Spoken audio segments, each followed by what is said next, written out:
കർണാടകയിലെ പശ്ചിമഘട്ട മലനിരകളിൽ സ്ഥിതി ചെയ്യുന്ന സ്കോട്ട്ലൻഡ് ഓഫ് ഇന്ത്യ എന്നറിയപ്പെടുന്ന അതിമനോഹരമായ ഒരു ജില്ലയാണ് കൂർഗ് അഥവാ കൊടക്. നിബിഡ വനങ്ങളും അപൂർവ സസ്യജന്തുജാലങ്ങളും കടുവകളും ആനകളും ഇവിടെയുണ്ട്. കാവേരി നദിയുടെ ഉത്ഭവസ്ഥാനമായ തലക്കാവേരി, ടിബറ്റൻ ബുദ്ധക്ഷേത്രമായ ഗോൾഡൻ ടെമ്പിൾ, ആബി വെള്ളച്ചാട്ടം, നാഗർഹോളെ നാഷണൽ പാർക്ക് എന്നിവയാണ് ഇവിടുത്തെ പ്രധാന ആകർഷണങ്ങൾ. കാപ്പിയുടെയും കുരുമുളകിൻ്റെയും പ്രധാന ഉൽപ്പാദകരായ കൂർഗ് പ്രകൃതി സ്നേഹികളുടെ ഇഷ്ടകേന്ദ്രമാണ്. ഒരുപാട് ചരിത്രങ്ങൾ പറയാനുള്ള ഒരു യോദ്ധാ സമൂഹമായ കൊടവക്കാരുടെ നാടാണിത്. കുടക് ജില്ലയിലെ കാവേരി നദിയുടെ തീരത്താണ് പ്രശസ്തമായ ദുബാരെ എലിഫന്റ് ക്യാമ്പ് സ്ഥിതി ചെയ്യുന്നത്. പണ്ട് മൈസൂർ ദസറയ്ക്ക് ആനകളെ പരിശീലിപ്പിച്ചിരുന്ന ഒരു പ്രധാന കേന്ദ്രമായിരുന്നു ഇത്.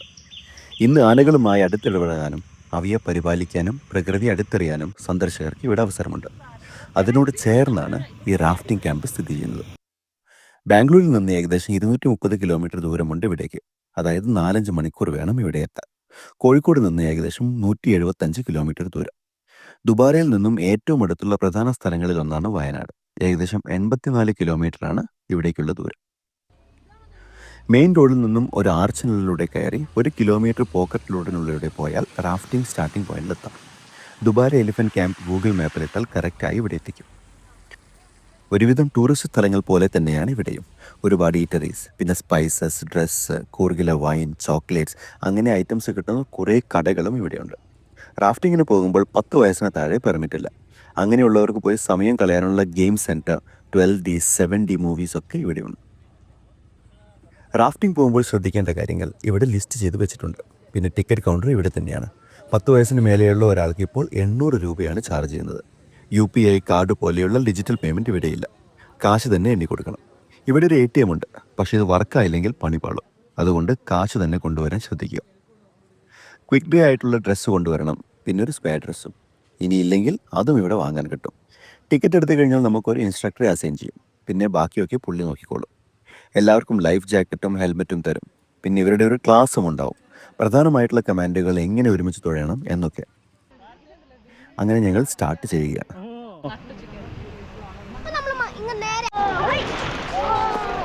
ഒരുമിച്ച് തുഴയാൻ വേണ്ടി ഞങ്ങൾ കണ്ടുപിടിച്ചൊരു വഴിയാണ് ഓഹോയ്. നിങ്ങൾക്ക് വേറെ എന്തെങ്കിലുമൊക്കെ പാടാം. സ്റ്റാർട്ടിംഗ് പോയിന്റിൻ്റെ അങ്ങേ ഭാഗത്തേക്ക് നമ്മൾ തുഴഞ്ഞു പോകണം. ഈ റാഫ്റ്റിംഗ് അധികം ഡിഫിക്കൽട്ടി ഇല്ലാത്ത ഒന്നാണ്. ചെറിയ ചെറിയ വേവുകളാണ് ഇതിലുള്ളത്.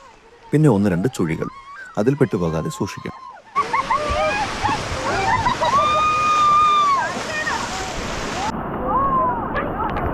ഞങ്ങൾ പോകുമ്പോൾ നല്ല മഴയുണ്ടായിരുന്നു. ആദ്യത്തെ വേവിൽ പെട്ടപ്പോൾ തന്നെ ഞങ്ങൾക്ക് കിട്ടിയ എക്സൈറ്റ്മെൻറ്റ് പറഞ്ഞറിയിക്കാൻ പറ്റുന്നതല്ല. മുന്നിൽ 1-2 ബോട്ടുകൾ വേറെയും ഉണ്ടായിരുന്നു.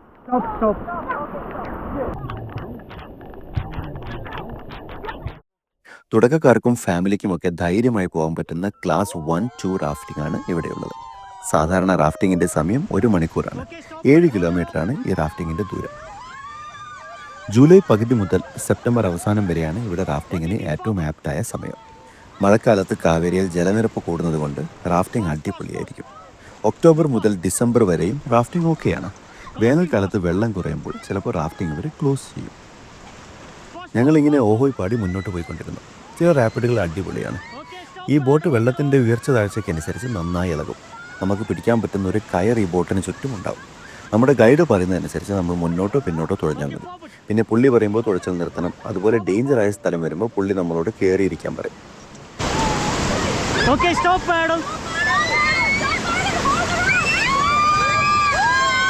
പോകുന്ന സമയത്ത് നമ്മുടെ വിലപിടിപ്പുള്ള ഒന്നും തന്നെ എടുക്കരുത്. വെള്ളത്തിൽ പോയാൽ പിന്നെ ഗുദാഹവ. മൊബൈലും എല്ലാം വണ്ടി ഉണ്ടെങ്കിൽ അതിൽ വയ്ക്കാം, ഇല്ലെങ്കിൽ കടയിൽ കൊടുത്താലും മതി. ആക്ഷൻ ക്യാമറ ഉണ്ടെങ്കിൽ അത് മോൾഡ് ചെയ്യാൻ പറ്റുമെങ്കിൽ എടുക്കാം. ഇല്ലെങ്കിൽ ഈ ഗൈഡിൻ്റെ കയ്യിലുണ്ടാവും. 1200 രൂപ കൊടുത്താൽ അവരെടുത്തു തരും. എൻ്റെ അഭിപ്രായത്തിൽ അതാണ് നല്ലത്. അവർ നമ്മളെ നിർത്തിയും പോസ്റ്റ് ചെയ്യിപ്പിച്ചുമൊക്കെ ഫോട്ടോ എടുത്ത് തരും.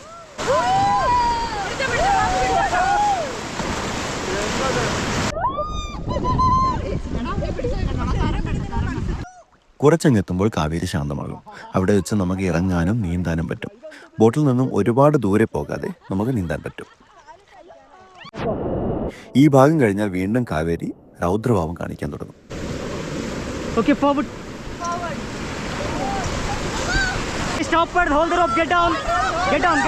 റാഫ്റ്റിംഗ് പോകുമ്പോൾ സാധാരണ ഒരുപാട് പ്രാവശ്യം നമ്മൾ ബോട്ടിൽ നിന്നും താഴെ വീഴാൻ സാധ്യതയുണ്ട്. ഈ റാഫ്റ്റിങ്ങിൽ അങ്ങനത്തെ 3 സ്ഥലങ്ങളാണുള്ളത്. നമ്മൾ ഗൈഡിനോട് പറഞ്ഞാൽ അവർ നമ്മളെ അതിൽ കൂടെ കൊണ്ടുപോകും. കർണാടകയിൽ പശ്ചിമഘട്ടത്തിലെ തലക്കാവേരിയിലെ ബ്രഹ്മഗിരി കുന്നുകളിൽ നിന്നാണ് കാവേരി നദി ഉത്ഭവിക്കുന്നത്. ദക്ഷിണ ഗംഗ എന്നും തമിഴിൽ പൊന്നി എന്നും കാവേരിക്ക് പേരുകളുണ്ട്. ഋഷി അഗസ്ത്യനും ഗണപതിയും ഉൾപ്പെടുന്ന പല ഐതിഹ്യങ്ങളും കാവേരി നദിയുടെ ഉത്ഭവവുമായി ബന്ധപ്പെട്ടിട്ടുണ്ട്. ഈ നദി കർണാടകയിലെയും തമിഴ്നാട്ടിലെയും പ്രധാന ജലസ്രോതസ്സാണ്. ഇതിനിടയിൽ നമുക്ക് റെസ്റ്റ് എടുക്കാൻ പറ്റിയ ഒരു സ്ഥലമുണ്ട്. ഒരു 5 മിനിറ്റ് ഞങ്ങളെല്ലാം അവിടെ നിന്നു. ബാക്കിയുള്ള ബോട്ടുകാർ അവിടെ തന്നെ ഉണ്ടായിരുന്നു.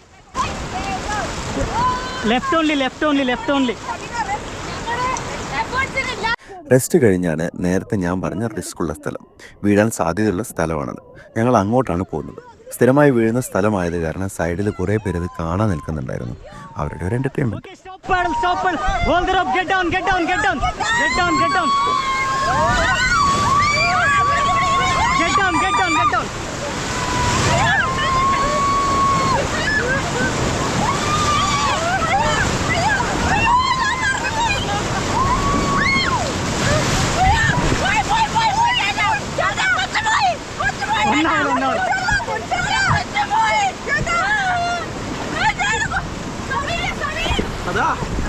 ചേട്ടപ്പാടൽ വിട്ടോ. സബീന ഇവിടെ തന്നെ ഉണ്ട്. ഒന്നാമത് ഇങ്ങോട്ട് വരും, കുറച്ച് ഫാസ്റ്റ് ആയിട്ട് വരെ.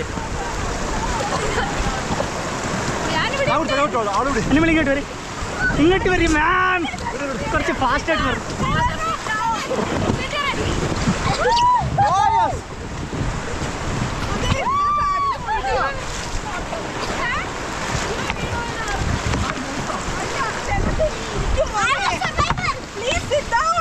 മോനെ കുറച്ച് സൈഡ് പോകാൻ കയറി പിടിച്ചെടുക്കാം.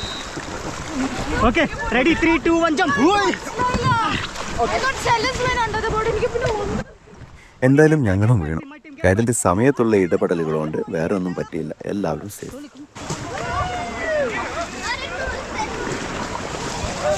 ഇത് കഴിഞ്ഞ് ഈ നദിക്ക് ചെറിയൊരു തീരമുണ്ട്. അവിടെ കുറേ പേര് ബോട്ട് തിരിച്ചിട്ട് സ്ലൈഡിങ് ചെയ്യുന്നുണ്ടായിരുന്നു. ഞങ്ങളും അങ്ങോട്ട് പോയി. ബോട്ട് തിരിച്ചിട്ട് ഓടി വന്ന് അതിൻ്റെ മേലെ കൂടെ സ്ലൈഡ് ചെയ്ത് വെള്ളത്തിലേക്ക് ഒറ്റച്ചാട്ടം. സംഭവം നല്ല അടിപൊളിയാണ്. ലൈഫ് ജാക്കറ്റ് ഉള്ളത് കൊണ്ട് നല്ല ധൈര്യം കിട്ടും. ഇതിൽ ഗൈഡുകളും ചാടുന്നുണ്ടായിരുന്നു. അവിടെ നിന്നും വെള്ളത്തിൽ നിന്നും ഫോട്ടോസൊക്കെ എടുക്കാം.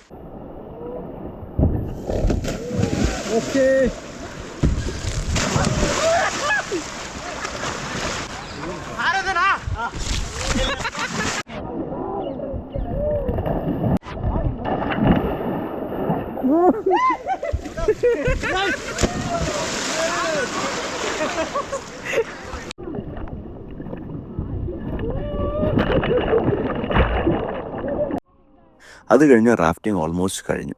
ഇത് നേരെ ചെല്ലുന്നത് റാഫ്റ്റിംഗ് എൻഡ് പോയിന്റിലേക്കാണ്. അവിടെ നമ്മളെ കൊണ്ടുപോകാനായി ഇവരുടെ ജീപ്പുകളുണ്ട്.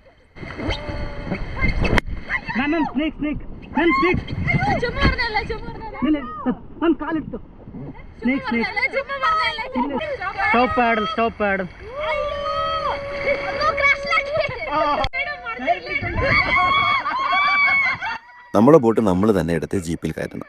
ഇത് എയർ ഇൻഫ്ലേറ്റഡ് ആയതുകൊണ്ട് വലിയ ഭാരമൊന്നുമില്ല. ഇവിടെ ഒരു ചായക്കടയൊക്കെ ഉണ്ട്. ഡ്രസ്സ് ചേഞ്ച് ചെയ്യാനുള്ള സ്ഥലങ്ങളൊക്കെ ഉണ്ട്. റാഫ്റ്റിംഗ് ചെയ്യുമ്പോൾ ചില കാര്യങ്ങൾ ശ്രദ്ധിക്കുക. പെട്ടെന്ന് ഉണങ്ങുന്ന ഡ്രസ്സ്, അതായത് ടീഷർട്ടുകൾ, ഷോർട്സ് എന്നിവ ധരിക്കാൻ ശ്രമിക്കുക. വെള്ളത്തിൽ ഉപയോഗിക്കാൻ കഴിയുന്ന ചെരുപ്പുകൾ മാത്രം ധരിക്കുക. റാഫ്റ്റിങ്ങിന് ശേഷം മാറാനായി ഒരു ജോഡി അധിക ഡ്രസ്സ് കരുതുക. ഒരു അംഗീകൃത തിരിച്ചറിയൽ കാർഡ് കയ്യിൽ കരുതുക. ടൈറ്റ് അല്ലാത്ത ആഭരണങ്ങൾ, മൊബൈൽ ഫോണ്, പേഴ്സ് തുടങ്ങിയ വിലപിടിപ്പുള്ള വസ്തുക്കൾ റാഫ്റ്റിങ്ങിന് കൊണ്ടുപോകരുത്. അവ സുരക്ഷിതമായി വെക്കുക. റാഫ്റ്റിങ്ങിന് മുമ്പോ ശേഷമോ 2 മണിക്കൂറെങ്കിലും അമിതമായി ഭക്ഷണം കഴിക്കാതിരിക്കുക, മദ്യപിക്കാതിരിക്കുക. കുട്ടികളെയും കൂട്ടി വരുന്നവർ അവരുടെ സുരക്ഷയിൽ അതീവമായ ശ്രദ്ധ പുലർത്തുക. അത്രയൊക്കെ തന്നെ. വീഡിയോ ഇവിടെ തീരുന്നു. നിങ്ങളുടെ അഭിപ്രായങ്ങൾ താഴെ കമൻറ്റ് ചെയ്യുക. ഇതേപോലുള്ള വീഡിയോയ്ക്ക് അതൊക്കെ സബ്സ്ക്രൈബ് ചെയ്യുക.